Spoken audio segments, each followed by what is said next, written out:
Hello. It's recording. Okay. Is it? 4:04.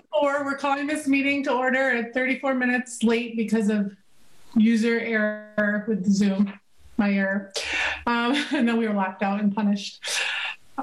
The participants in this meeting are gathered remotely during the COVID-19 pandemic as a result of an executive order by Governor Baker on March 12th, 2020, allowing us to do so. And let's see.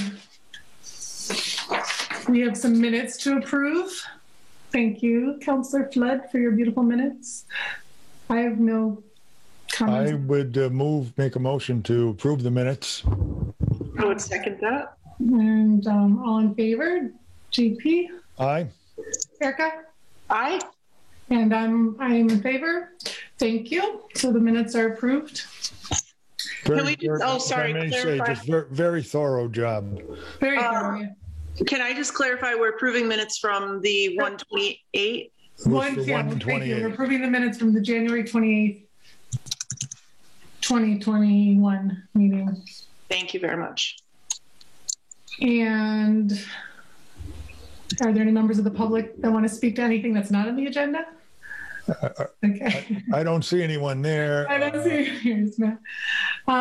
Okay, so we've got mayoral appointments here, and I started testing out our new process. I sent out the email, as I think I forwarded to you, with the questions and invited people to come to email us or attend. And it looks, and Louise sent us an email. She sent her letter of intent, which I forwarded to you, I believe.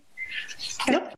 And then Matt showed up. So it's kind of cool just to see, that both methods were used. Matt, since you're here, we get to talk to you. So that's very exciting. Thanks. You were appointed to recommended to be appointed to the Zoning Board of Appeals. And we have a few questions that we're going to be we decided we're trying out asking all candidates the same questions, so we might have follow-up questions. JP or Erica, do you have those questions in front of you? Want to ask the first one? If not, I can. Let me. I give from my email. Yeah, if you want to, I've got to pull my email back up or the questions up. I didn't know we were going to use those. Give me 1 second.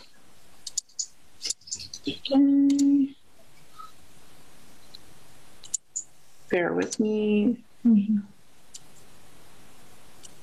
Yep, I've got them right here then. I have them too, so you can go ahead and ask the first one. Okay, so the first question, pretty simple. Why are you interested in serving on this committee or board? Okay. Well, I was up until recently, been on the East Hampton City Arts Committee, and I guess that was up for my term was up to expire, and Mayor LaChapelle reached out to me to see if I wanted to continue, and I told her I was interested, but I know that there was a lot of other, and she said there was a number of people who were waitlisted who wanted to be participating in that group, and so I said, well, I'm more than happy to step aside. My wife and I just had a baby 6 months ago, and I can hear her crying off in the distance. So I apologize if I have to talk to cut off for a minute. But in light of the baby and family and whatnot, so I was a little bit less involved with them over the fall during the first few months of the babyhood, and so I said to the mayor, I'm more than happy to let somebody else jump in if she mentioned there was a wait list, but I said, I really enjoy being of service to the city, and I like to meet people. I've been a part of the community since almost 2008 when I moved here, and I'm a self-employed consultant in the insurance employee benefits area. So anyhow, I just like to be involved with giving back to the city, meeting people. It's kind of nice to, over the years, I've been in a couple other groups, and I'm the treasurer for Art in the Orchard, which is a art event you may know of, and I've done a couple other things, the local works subcommittee, which was a number of years back. I'm in the Chamber of Commerce, so I just like to kind of be involved in the community. I figured this would be something different versus the art world, which I have a great affinity towards because I have a background in music composition and I'm very interested in art, but I'm also a business owner and I'm very interested in business and other types of things that are going on. So I was just chatting with the mayor and looking at the list of different committees, and we came upon this one, and Mayor LaChapelle mentioned that she had been on that board for 10 years or something. And so I said, well, I know it's maybe a little, there's can be a little, I don't really know a whole lot about it, but I knew a little bit about, certain things that come up for zoning issues. And I guess the board would weigh in or maybe vote or sort of debate. So I'm good at negotiating and working with people. So I'm sure I could adapt and hopefully contribute. Great, thank you. That was nice to hear that you're, just continually serving the city and finding a different method to do so. Do you have any follow-up questions, JP or Erica? Or JP, do you want to ask the second question? No, actually, you were quite good at answering the third question for us. Okay. Was to detail, I remember to detail kind of the experiences, how you engaged in the community, and I think you shared that with us very well. Okay, great. I will go to Erica for the second question, if that's okay with Lindsay. Sure. Yeah, well, I do feel like you touched on that, because the second question is, what ways do you see yourself being able to contribute to this committee? You did mention it's a new area, but that you're interested to explore it. With the chair's permission, I might skip to the third question, which would be what ways, well, and you also sort of... You really answered everything, I think. You really answered the third question too. For the record, I'll read it out loud. Is what are ways you're engaging with the East Hampton community? I mean, really, you did answer that. If there's anything else you would like to add, I would just open the floor to any other thoughts you might have about this. Not particular. I don't really know what issues are up or the latest things that might be up for debate with this committee. So I don't really know. I mean, unless you told me, I might know of them. But I have a question for you. Are you in a home office or? Yeah. I am. I'm in my home office. Okay, cool. So I was just thinking of like zoning, and I think it's really great to have just residents with all types of different scenarios on the zoning board to bring different perspectives. And one is working out of your home, which we all are doing now, but it looks like you have a more permanent home office. I've had this for some time, but I used to have an office in addition to this office in the Mill 180 building, and then prior to that in the Eastworks building. But with the pandemic and various things, I kind of cut out the outside office, but I think in the future may revisit that. Okay. Oh, good. Omar's here. Well, I don't have any further questions. I thank you for showing up and talking to us. It's really nice for us. I think I can speak for all three of us, because we get a lot of names in front of us, and it's really nice just to meet, just to further the connection and see who's working, because we're all working together for the city, and like every capacity is important. So we're all partners, I think, in trying to make East Hampton as, as functional and positive a place as we can. So it's just great to meet you and see your face. I think we've met before, but meet you again. I think so, yeah, at the Galaxy or one time. Yeah. So with that, if anyone wants to make a motion. I move to appoint Matt Waugh to the Zoning Board of Appeals with a term expiration. I'm sorry, I don't have the date. 2023. December 31, 2023. I second that. All in favor? Erica? Aye. Aye. JP, I also agree. So so we've just, also part of this is, and I've and I, so unanimously, we are recommending your confirmation to the full council. And part of why we want to pull people through too is just to educate people on the city process. So then what happens is we take our recommendations to the full council, and then our next meeting is, I'm not sure, but it's next Wednesday. March 4th. March 4th. And then the full council, and that's when you become officially confirmed. So, Great. So thank you, Matt, for your time. Thank you for having me. I'll keep my eyes peeled for any emails or whatnot. Okay, great. Congratulations on the new baby, Matt. Good luck to you. Yeah, congratulations. Thank you. I don't know if you can hear the screaming in the distance, so I got to probably. I can't, but I'm a mom, and she's 13, so I've learned to zone out a lot. Okay. Yeah. As you get older, you just tune them out. All right. Well, I'll hello there, ma'am. I guess I'll just duck out then, if that's okay. it. Of course. Thank you. All right. Take care. Bye-bye. Hello, Louise. Sorry about the technical difficulties. It was a user error, mine, and I got us locked out for several minutes. But thank you for showing up. Thank you for your letter, your letter of interest that you shared. And we had spoken on the phone, and you had talked to me also about your interest in serving on the Council on Aging.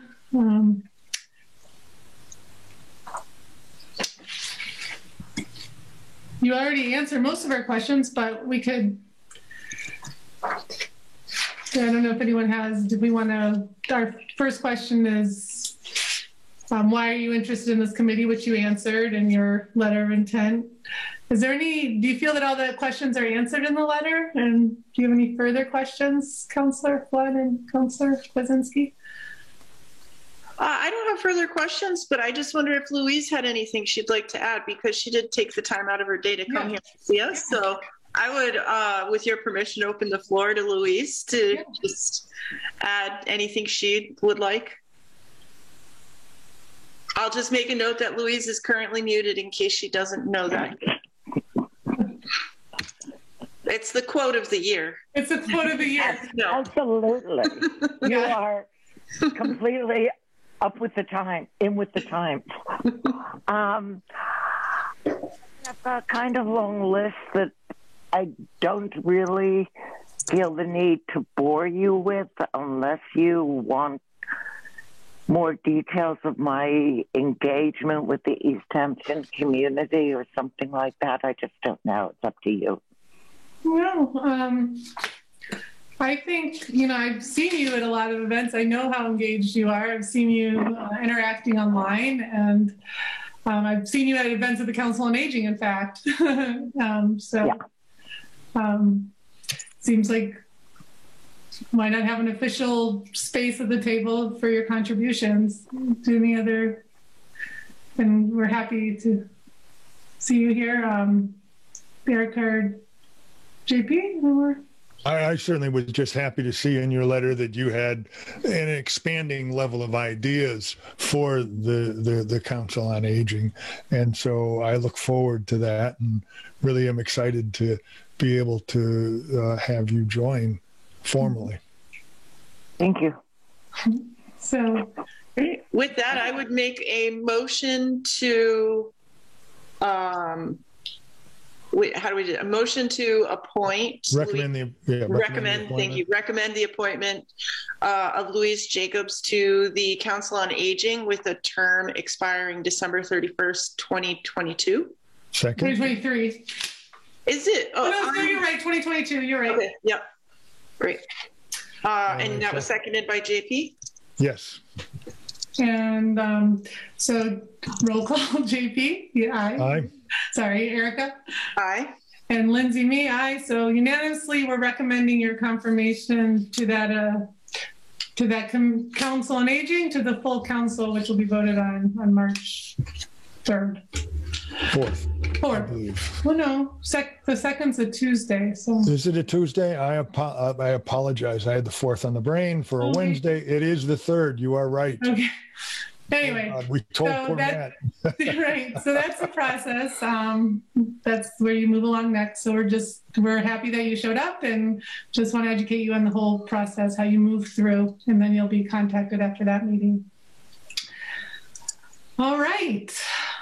So moving on to our next agenda item. I know you have a hard stop at 4:30, Councillor Flood, so we won't get too into it today. Maybe we can just set another meeting. But I did want to answer Councillor Kwasinski's question. He was you were interested in the mayor's process. So I did talk with Mayor LaChapelle and Lindsay, who helps a lot with the process.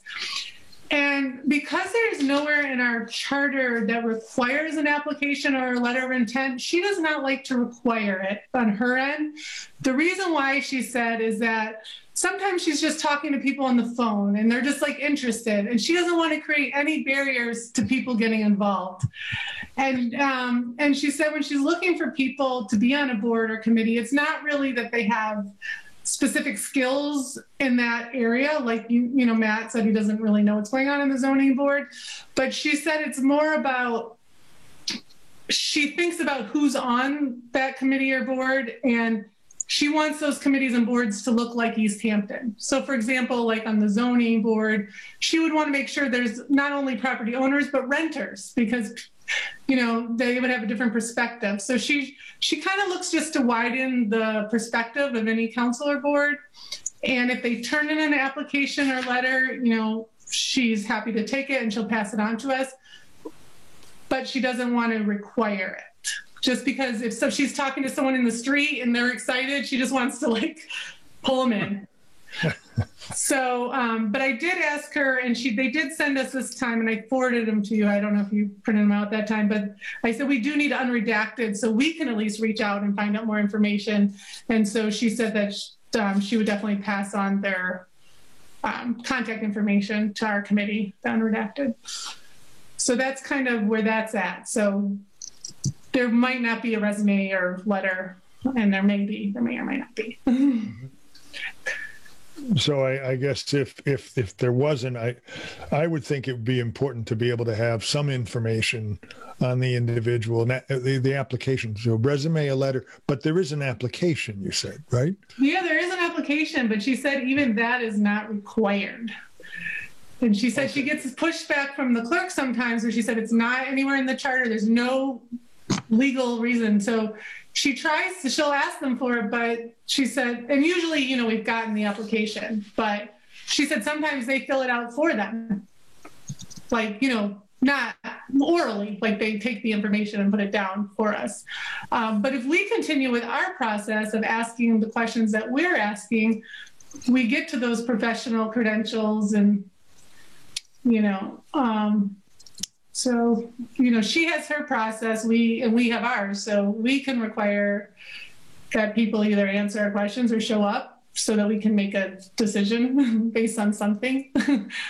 Yeah, I'd like to think that we're making a decision based on something. Yeah, exactly. And that the person has given it enough thought and consideration that they're willing to fill out an application or have one filled out on their behalf. Yeah. So I see it as a requirement that we consider somebody, or that we not consider them if there isn't a formal application of some sort, name, address, phone number, email address, right. You know, and with the question why you're interested, why you're doing this. In the absence of a letter or a resume, that there be a minimum of an application. Yeah. So they might just write her an email. They might just write her an email and she would forward that to us. I think she mostly does get applications, but if she doesn't, that's her process and her mayoral appointment. So, but we can require what we want in our process, and we've kind of established a list of questions that gets to the professional credentials and their interest and right. So I'm a little confused. If there is not an application required, what is this application we're getting currently used for, and how is it getting translated to this process? Like, no, she uses it, but she said there have been times where she's just spoken to someone on the phone. She needs people in the committee. They say they're willing to do it, and she nominates them. Like she doesn't necessarily Or she said they'll fill this out for them. Like she'll have Lindsay talk to them. The mayor's office. Okay. So they have this application on file. It's used for other purposes? No, it's for this, but that doesn't mean they make everyone do it. That's what I'm saying. Okay. The majority of people since we've been doing this, the majority of people have filled this out.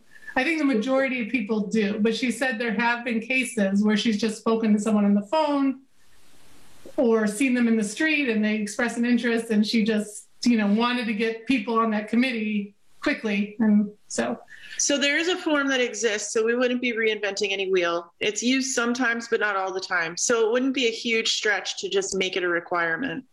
And part of the requirement could, and this is a question, not a statement. Nope. They complete it or have you broke up. It via you broke up. Well, I feel like our email covers these questions. I didn't hear what you said. Okay. So my question is, I feel like it's a very thorough process when we do have that application and then follow it up with our 3 questions. So I would love to see the application be a permanent part of the process. And for the purpose of making sure there are no barriers in the way, having the requirement be either they fill it out or they can get assistance filling it out vis-a-vis City Hall. How would the 2 of you feel about?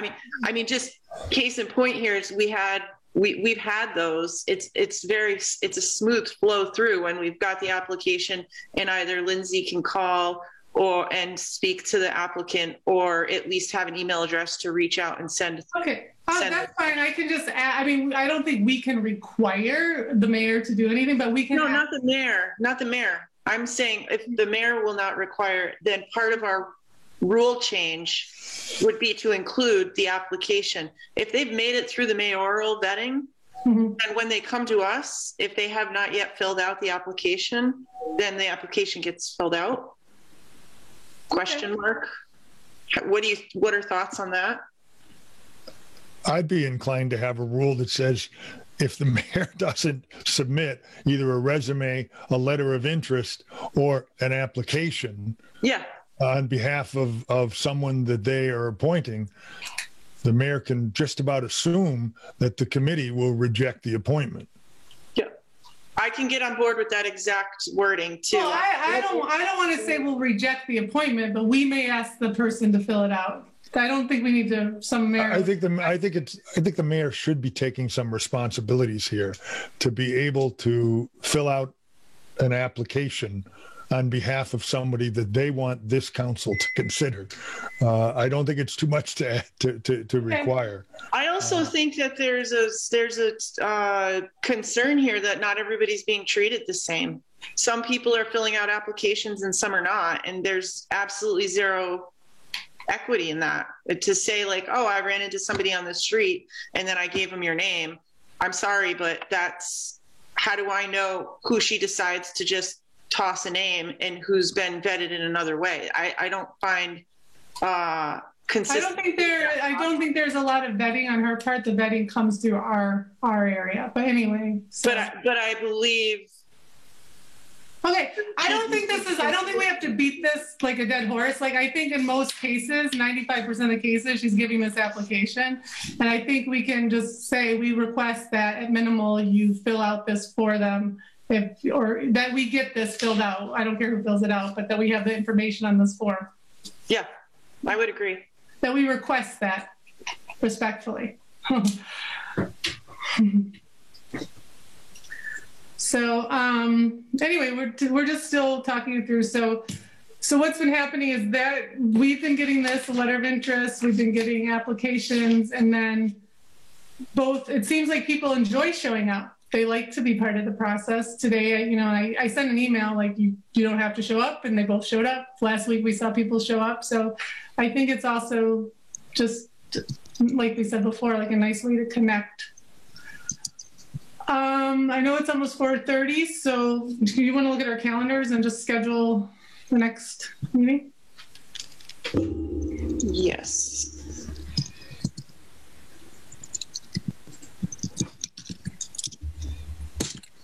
March 17th. Oh, that's what is it, evacuation day or? Do you guys like this time? I kind of do because I have so many evening Zooms that it's like. Thursday, 25 March. Yeah. And also there's so much conflict with the Zoom account when you get. I don't have any problem with this time.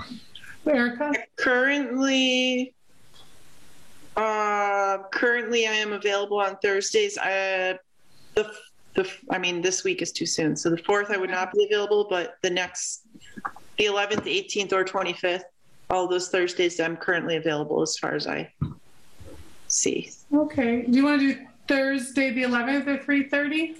Sounds good. Sure. Okay. And next time, I won't get us locked out next time. I realized I had to turn my screen because I had it this way. So it was like if someone zoomed in, they could see the password that I now wrote on the whiteboard. Oh, good. The Zoom bombers. So we have some, so if we get more nominations, I can before the 11th, then I can keep, just kind of testing out the questions and seeing how it goes. We get to kind of experiment with it a little bit. And in the meantime, if anybody wants to research, we were talking about a code of ethics or something, just kind of looking through those and bringing that, I'll have that added to our agenda so that we can talk about that under this topic. Sounds good. All right. Thank you.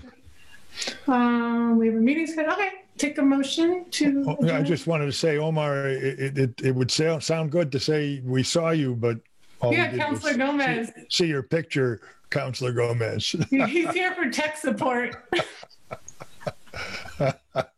Good to see your face too. Thank you so much for showing. We got our business done, anyways. Bye, guys. Oh, we didn't take a motion. We didn't have a motion to adjourn. I'll move to adjourn. I'll second that. And okay. JP. Aye. Erica. Bye. And Lindsay, aye. We are now adjourned at 4:30.